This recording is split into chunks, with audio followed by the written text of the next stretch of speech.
البته بدون نتیجه حالا هم گمان نمی‌کنیم ওয়াশিংটনের প্রচণ্ড চাপ থাকা সত্ত্বেও ইউরেনিয়াম সমৃদ্ধ করার অধিকার থেকে ইরান কখনোই পিছু হটবে না বলে সাফ জানিয়ে দিয়েছেন দেশটির পররাষ্ট্রমন্ত্রী আব্বাস আরাকচি। ওমানে মার্কিন বিশেষ দূত স্টিভ উইটকফের সঙ্গে বৈঠকের মাত্র দুদিন পর তেহরানে এক ফোরামে বক্তব্য দেওয়ার সময় তিনি এই কঠোর অবস্থান ব্যক্ত করেন।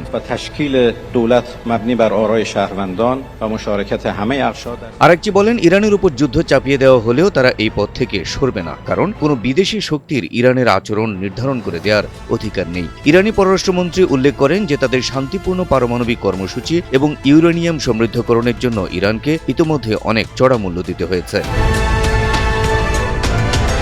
উপসাগরীয় অঞ্চলে মার্কিন নৌবাহিনীর সাম্প্রতিক মোতায়েন এবং সামরিক শক্তি প্রদর্শন তেহরানকে মোটেও ভীত করছে না বলে মন্তব্য করেন আরাকচি। তার মতে, অঞ্চলের এই সামরিক উপস্থিতি ইরানের নীতি পরিবর্তনের ক্ষেত্রে কোনো প্রভাব ফেলবে না।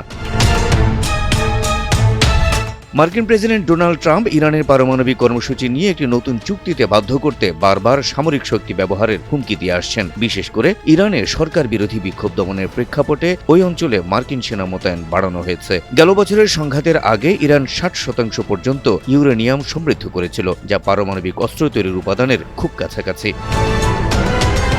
অন্যদিকে মার্কিন পররাষ্ট্রমন্ত্রী মার্কো রুবিও গত সপ্তাহে স্পষ্ট করেছেন যে ইরানের সঙ্গে যে কোনো আলোচনায় কেবল পারমাণবিক ইস্যু নয়, বরং তাদের ব্যালিস্টিক মিসাইল কর্মসূচি, আঞ্চলিক প্রক্সি গোষ্ঠীগুলোকে সমর্থন এবং মানবাধিকার লঙ্ঘনের বিষয়গুলোকেও গুরুত্ব দিতে হবে।